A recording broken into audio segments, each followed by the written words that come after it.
У ремонті перебував ось такий монітор фірми Fend. Він ще називається Vario Terminal, тому що крім тачскріна з органів управління в нього ще є клавіатура і енкодер. Парт номер такої моделі мені невідомий, він не вказаний на корпусі монітора, вказаний лише серійний номер. Але от в інтернеті подібні монітори мають отакі парт-номери. Оцей монітор схожий на мій, ручка по довгій стороні екрана, але номер моделі не NT02, а 01. Тому не актуальний, мабуть, цей номер.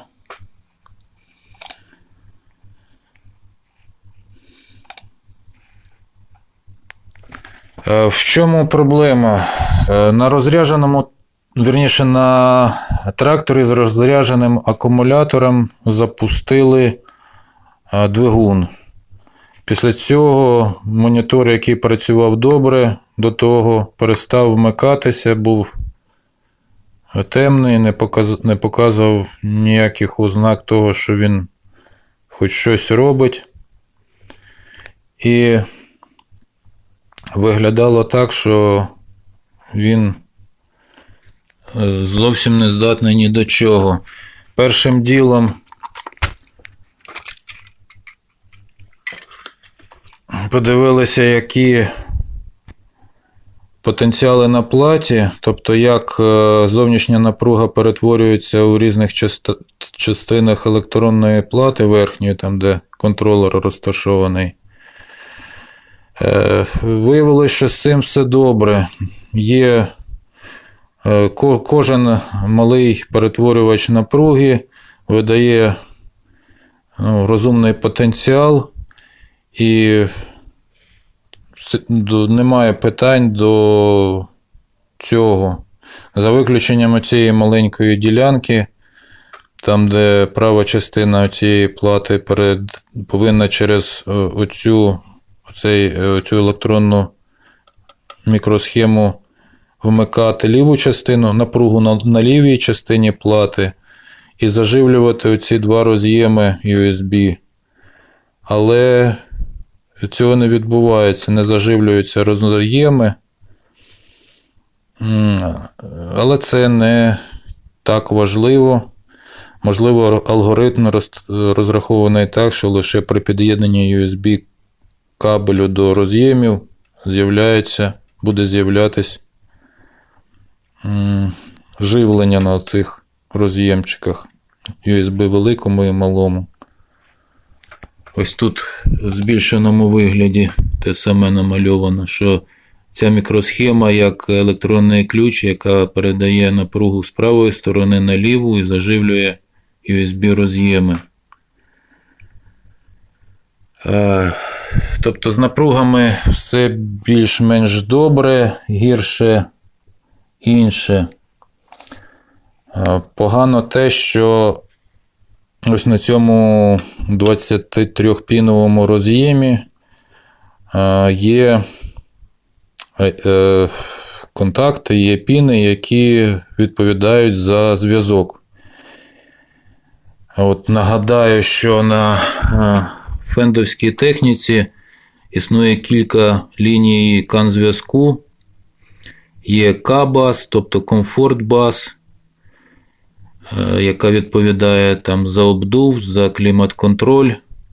Є ISO-бас, яка через ISO-роз'єм підключається на кормі трактора до причепу, який, власне, і виконує корисну роботу на полі, і відбувається по цій лінії ISO-бас обмін між трактором і причепом.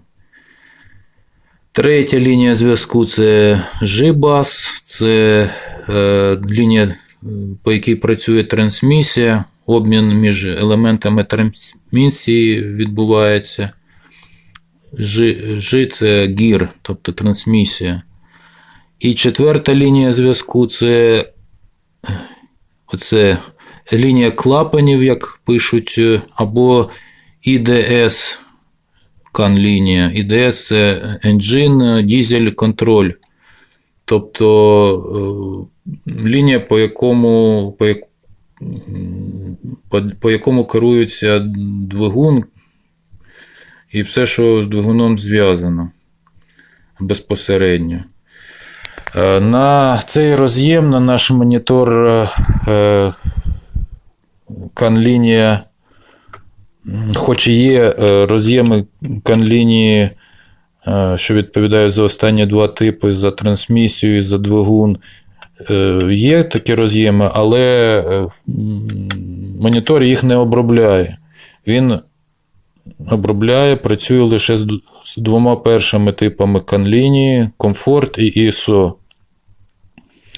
Крім того, є ще лінія зв'язку RS-232, яка на попередній схемі не вказана, тому що це стосується тільки CAN. І виявляється, що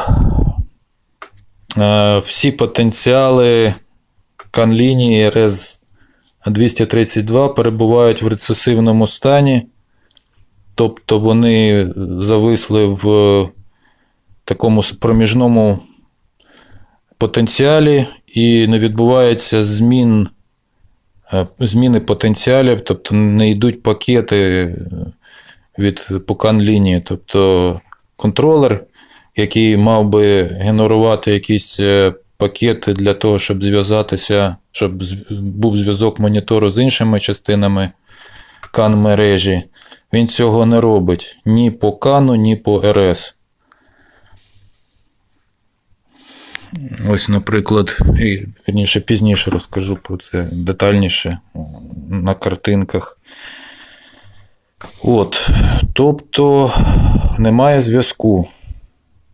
Немає ще обміну між верхньою і нижньою платою. Верхня частина плати, ось вона зелена, на якій розташований контролер, він же процесор, зв'язана з нижньою частиною плати, ось в тій світло-сірій пластмасовій рамці, там екран розташований. Так от, верхня частина плати зв'язана з нижньою через роз'єм екрану. Ну і ще є роз'єм тачскріну. Так от, на оці всі провідники виходять з екрану і заходять на верхню частину плати. Ось тут контакти, вони дублюються ось на нижніх контактах конденсаторів. Далі напряму йдуть на праві клеми оцих резисторів опором 4,7 кОм. І далі через ці резистори безпосередньо вже на контролер. І виявляється, що потенціали, які мають величини від 1,1 до 3,3 вольт, вони теж статичні, тобто висять на якихось стабільних рівнях і не відбувається обміном між екраном з однієї сторони, з нижньої сторони, і з іншої сторони з контролером. Тут видно, що вони напряму зв'язані. Я потім теж покажу це на фотографіях. Тобто контролер не генерує, не створює обмін ні по лінії зв'язку, ні по лінії шлейфу екрану. Ось що, до чого прийшли, до якого висновку. Тобто виглядає так, що нібито процесор або не живиться, або він не відпрацьовує свою задачу. На нього живлення потрапляє, але він алгоритм свій не виконує. Оця плата називається Power Management Integrated Circuits Chip. Вона забезпечує зв'язком ось всі важливі мікросхеми. Це пам'ять, дві мікросхеми пам'яті, контролер, процесор і оперативна пам'ять. Так от, на цих контактах великих квадратних контактних п'ятаках можна перевірити напругу, яку ця мікросхема живлення видає на виході. І вона в порядку, вона така, як передбачено регламентом.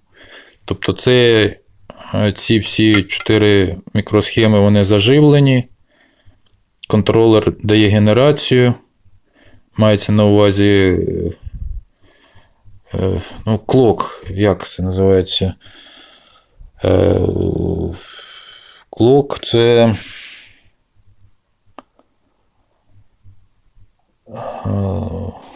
синхронізація, сигнали синхронізації. Тобто він, по-перше, заживлений, по-друге, щось там робить, але разом з тим, тобто він фізично він працює, а практично він не виконує свою функцію зв'язку і обміном з нижньою платою. І ось що треба, до чого ми прийшли в результаті діагностики. Тепер все те саме, але в картинках більш детально, більш зрозуміло буде, якщо показати це все на великих збільшених фотографіях. Оце тут мова йде про те, що мікросхема не підключає живлення на USB-роз'єми, але це не так важливо в нашому випадку. Ось про що ми говорили раніше. Ось на цій картинці показано, що сигнали CAN-зв'язку на обох лініях комфорту і ISO, вони статичні, висять на рецесивних потенціалах. Немає сигналів ні в ефір CAN-лінії, ні зі сторони контролера. Далі, про що ще ми говорили? Говорили про те, що немає зв'язку між шлейфом нижньої частини. Ось тут монітор мав екран, заходить через шлейф на верхню плату і йде на резистори і далі на процесор, на контролер, мікроконтролер. Отут зв'язку немає, отут теж обміну немає. На роз'ємах нема обміну, на роз'ємі нема обміну, на шлейфі теж нема обміну. Далі.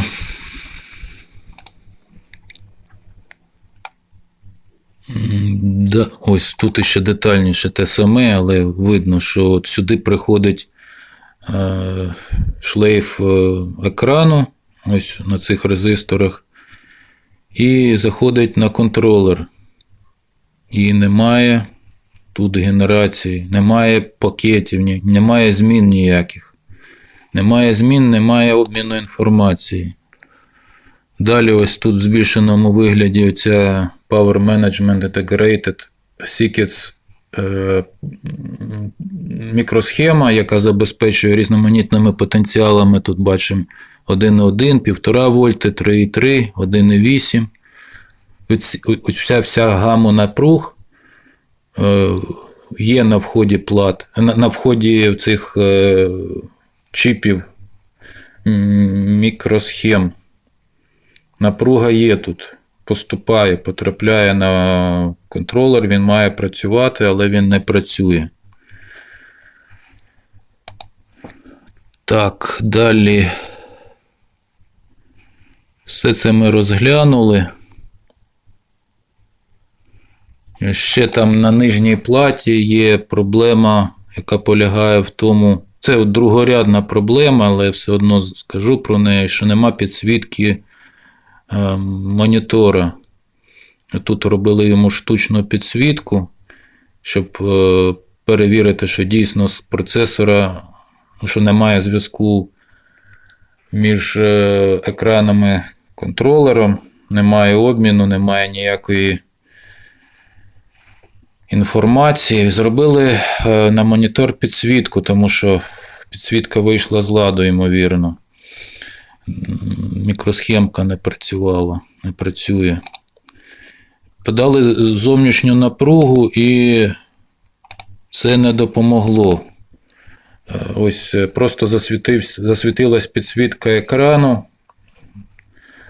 цього такого молочного білого кольору, але жодної інформації при подачі напруги на роз'єм не спостерігалося. Це значить, що немає обміну з екраном, як я вже багато раз казав.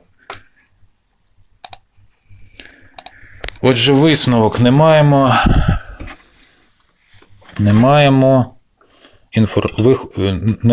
з однієї сторони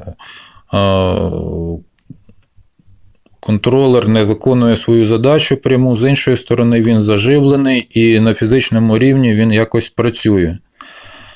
І пояснення полягає в тому, що з нього злетіла прошивка, прошивка контролера, firmware англійською мовою. Ось вона з нього якимось чином по невідомій причині злетіла. Він не може. Прошивка firmware – це програма початкового завантаження.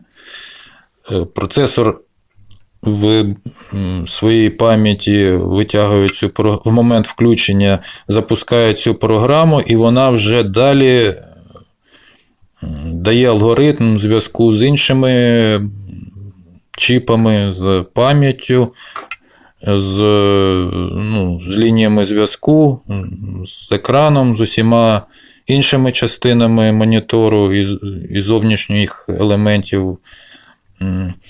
І ця програма не відпрацьовується, програма початкової загрузки не відпрацьовується. В цьому причина, діагностика таке показало. І, відповідно, ремонт потрапляє в тупик, тому що потрібно, щоб тут була програма, потрібно десь її ззовні взяти і, можливо, а скоріш за все неможливо, записати її на контролер програми початкової загрузки, і тоді все почне працювати. Якщо немає захисту, звичайно. Але, щоб це перевірити, потрібна ця програма початкової загрузки firmware на цей монітор. Якщо в когось така є, я зацікавлений придбати. На цьому все. Дякую. Звертайтеся, якщо в кого є така програма під такий варіомонітор NT01.